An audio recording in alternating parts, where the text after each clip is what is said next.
So it is a little bit after 3 p.m. in the afternoon, and I don't know why, but even though that ball of light has been out today, and typically in weather like this, it should bring about much higher spirits, if you will. A lot of times, it puts me down. I just feel completely wiped out, worn out, if you will. But I sat here in bed watching TV on and off, replying to people's comments, having the Cardinals coming up periodically and landing in their all too often seen perch in many of my past videos, which is kind of strange, almost as though there's a spiritual meaning behind it. Much like my viewer Edie that had posted a comment about witnessing a fight in the sky between a hawk and some crows, in which that has a spiritual meaning to it, as far as a struggle or conflict between one's inner truths and external realities. And I seen this as a message directed towards me. And I will continue further in just a moment. You see, I am caught in quite a little bit of a dilemma here, and I'm not too sure what to think of it. Now, I brought up Edie, and Edie, if you are watching, this is basically a recap for something that you and I already discussed in the comment section of a previous video. And I want to thank you for your participation. Now, as you may already well know, and I have stated multiple times in the content of my videos, that I have this strangeness that's occurred throughout my whole life of things coming to me.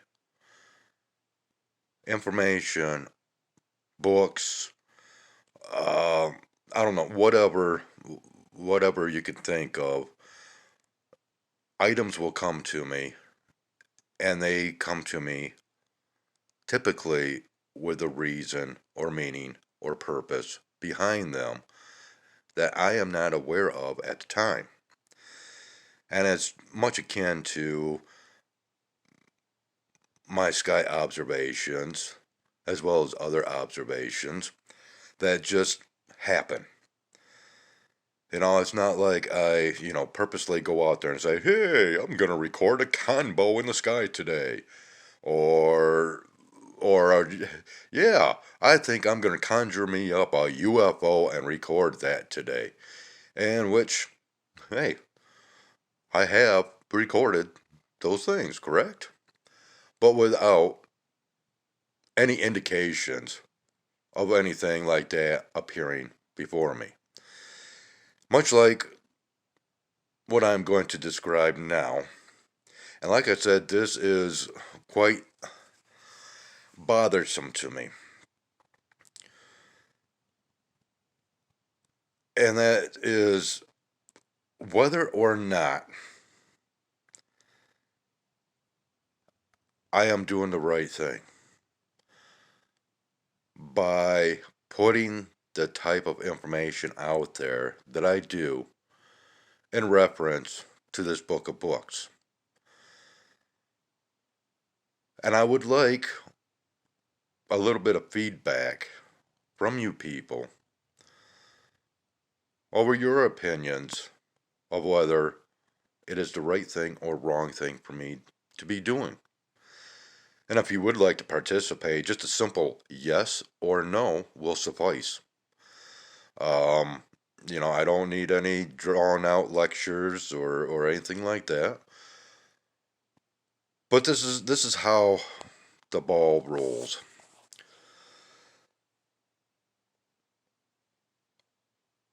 As you know, this book here came to me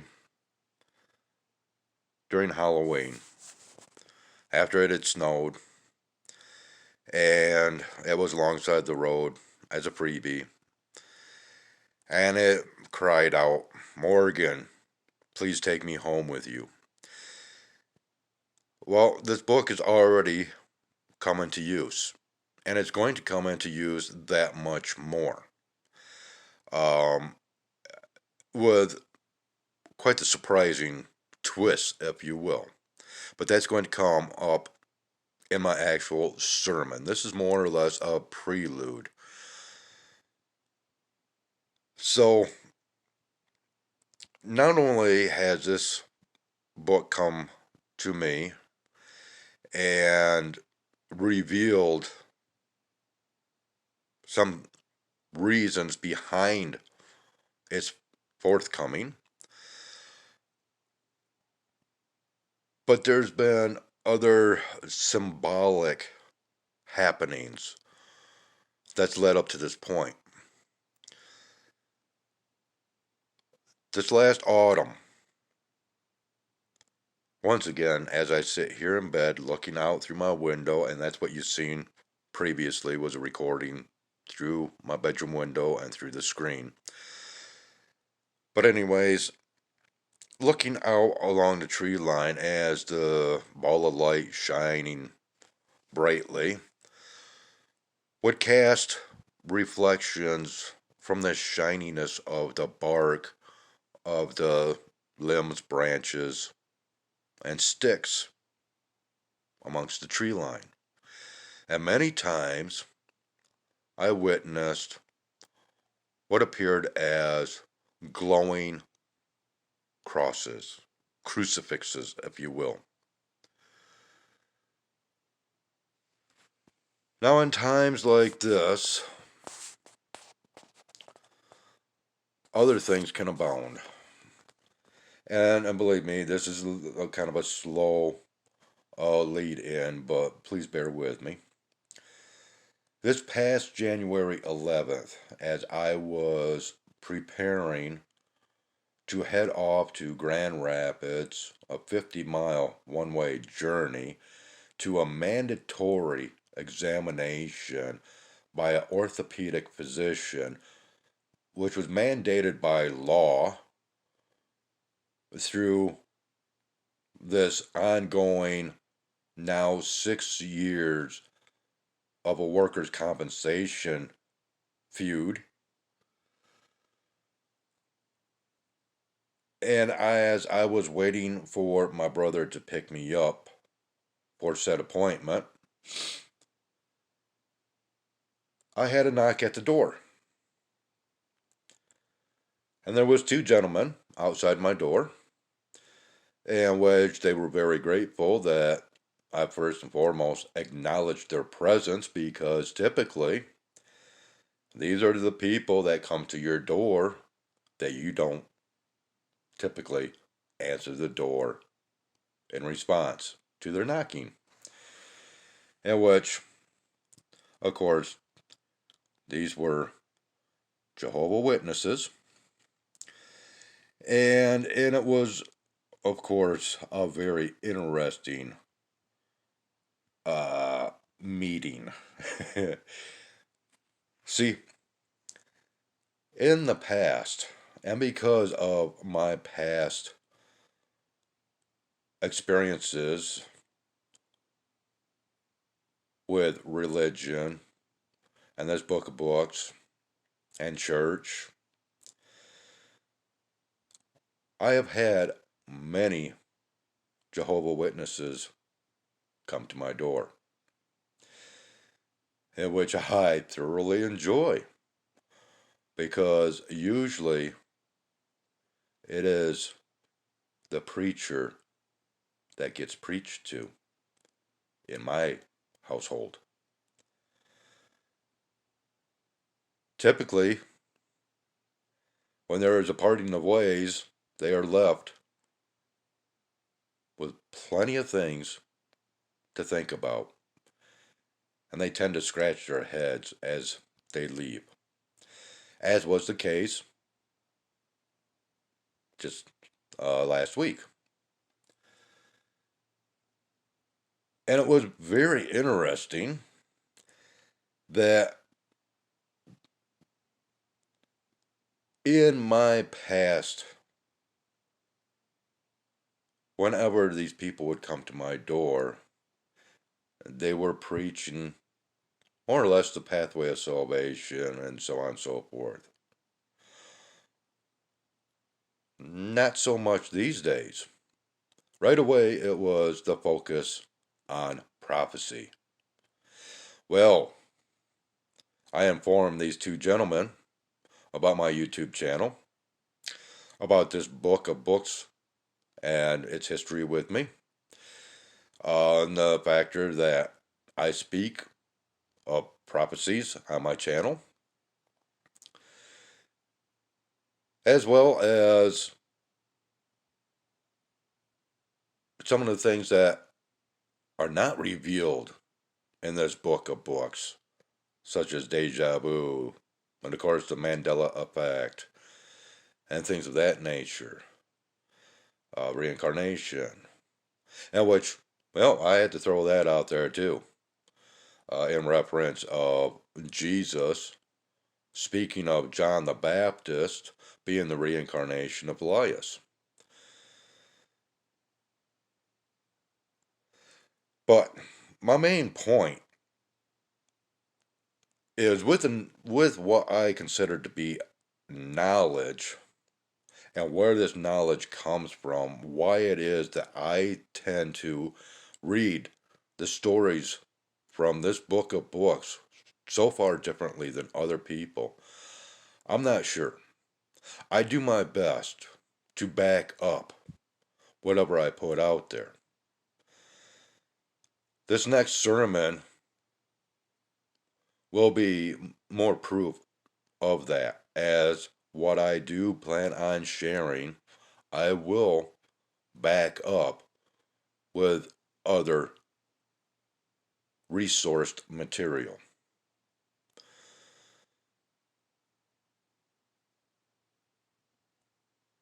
But I have this almost guilt feeling, an inner conflict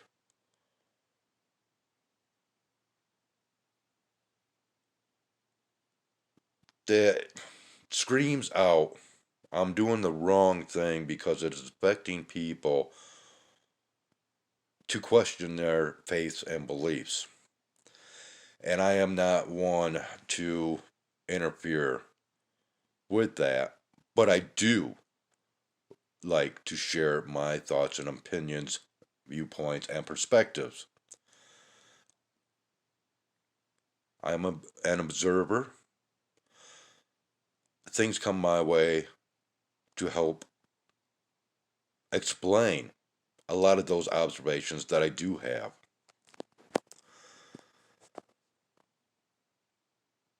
So I am in quite a conundrum of thought on whether I am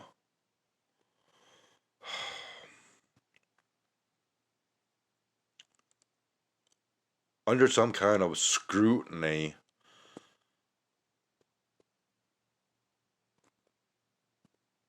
by external forces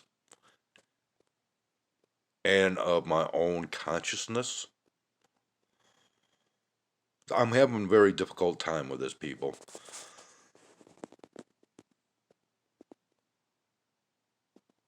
Because one side of me says, no, Morgan, you are going against God, Jesus, and so on and so forth. Yet there is the other half of me that says, no, you are revealing end time mysteries.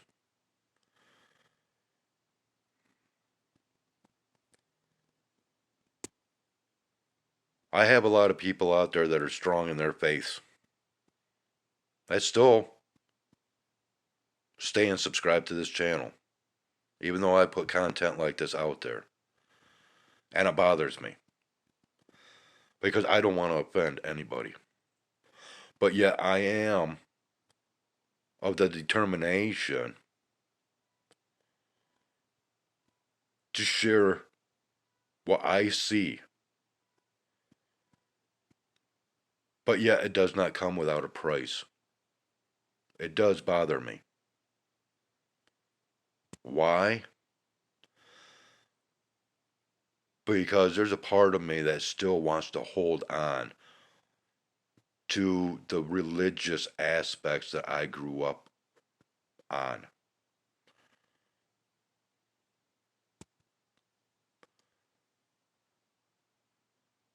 It hurts. I mean, to be honest, this is a struggle. A struggle between religion and spirituality, if you will. But yet I have found more of a connection amongst what you would call spirituality. Not really spiritualism, but that of a higher consciousness that allows me to see what others cannot see. Am I being used as an instrument for that purpose? Or maybe I am the tool of the devil. I would want to think not. I would want to think that what I put out there, my messages, my insights, I would want that to be a promotion for good. Yes, I'm a dragon. I hold on to that dearly. And a lot of things I will spout with fire and fierceness because of the determination of that feeling that I am, in a sense, correct in my viewpoints and thoughts and so on and so forth.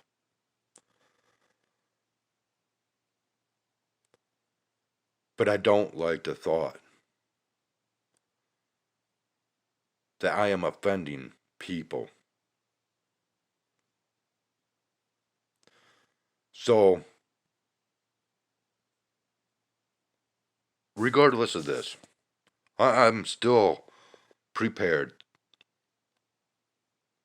to share the information that I glean and have gleaned from my observations, past experiences, encounters.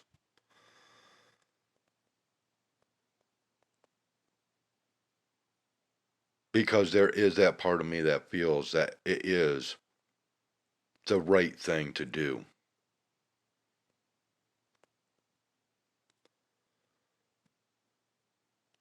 But I would like feedback, honest feedback, from you viewers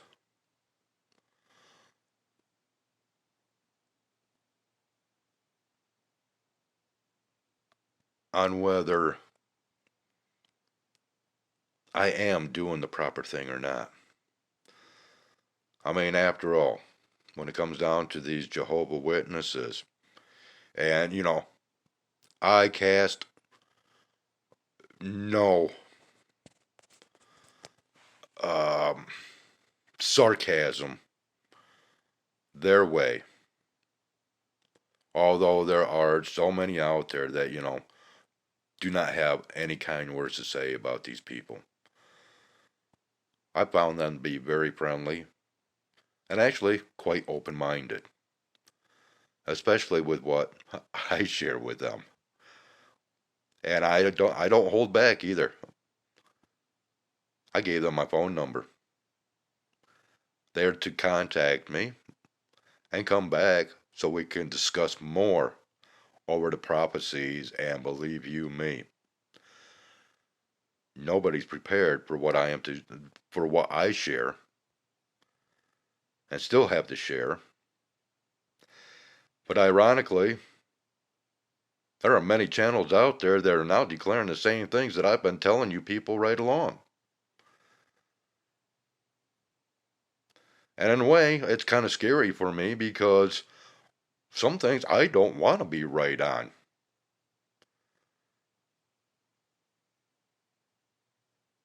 But I would really appreciate some feedback before we progress any further.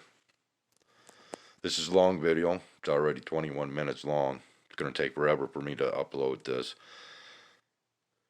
And I'm sorry that it dragged on, but I've been contemplating this quite severely.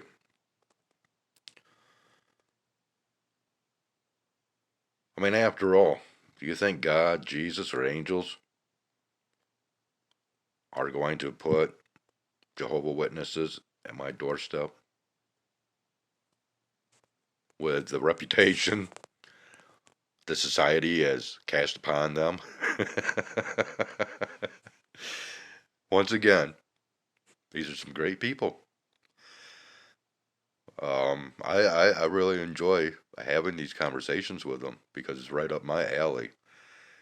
And they don't get much of a chance to really put out there what they want to. But you knock at my door, I answer. Um, you're in my domain now. So, like I said, I've got some fascinating information to reveal within my next sermon. And I really don't like saying that, but yeah, it is what it is, right? And to be just a little bit more specific, it has to do with a lot of these illustrations within this book, and I've already shown you one that jumped right out at me, which was the illustration, and I'm not sure where it is right now, but it was the illustration of the Tower of Babel. And at the time, I have no idea why. Boom. Why that shouted out to me the way that it did when I seen this illustration. But I will explain in the sermon that's soon to come, as well as so much more, and it will be a very long video, so prepare yourself for that. So let me know your thoughts, people, and we'll continue on in the near future. Until that time, please take care. Have yourselves a wonderful one, and we'll see you on the flip side.